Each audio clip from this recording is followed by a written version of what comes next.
سه چیز است که مردان را هلاک میکنند. قسم به الله هیچ مردی در شر و بدی آنها نافتاده است مگر اینکه دینش ضعیف شده است، مردیش از بین رفته است، برکت از زندگیش گرفته شده است و این هلاک کننده اول خلوت است، گناهان پنهانی است. در تنهایی ایمان بنده کاهش می‌یابد و نفاقش آشکار می‌گردد. در حدیث از رسول الله صلی الله علیه و سلم آمده است که فرمودند من گروهی از امتم را می‌دانم که روز قیامت با عمل‌های مثل کوه می‌آیند، اما الله سبحانه و تعالی آنها را به غبار پراکنده تبدیل می‌دهد. صحابگان کرام پرسیدند آنها کی‌هایند ای رسول الله صلی الله علیه و سلم تا که در آن واقع نشوند، گمراه نگردند؟ رسول الله صلی الله علیه و سلم فرمودند آنها نماز می‌خوانند مثل شما، روزه می‌گیرند مثل شما، صدقه می‌دهند مثل شما، اما هنگامی که تنها می‌مانند تنها می‌شوند در حرام‌های الله سبحانه و تعالی می‌افتند، محارم الله سبحانه و تعالی را انجام می‌دهند. چقدر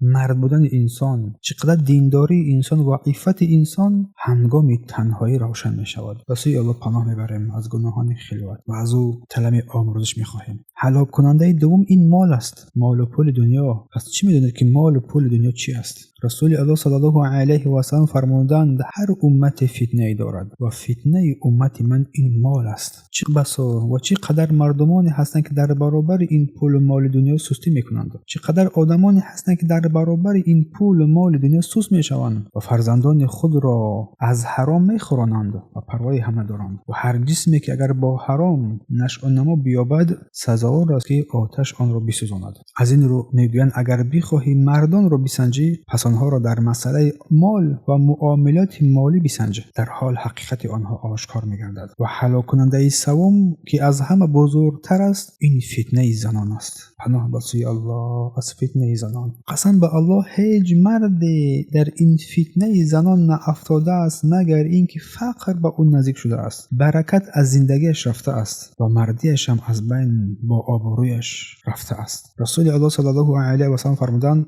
از دنیا و از زنان پرهیز کنید، زیرا اولین فتنه بنی اسرائیل این زنان بود. پس هر کسی به یکی از این هلاک کننده اگر بیفتد برکت از زندگیش گرفته می شود، دینش ضعیف می گردد، مالش هم از دست می رود.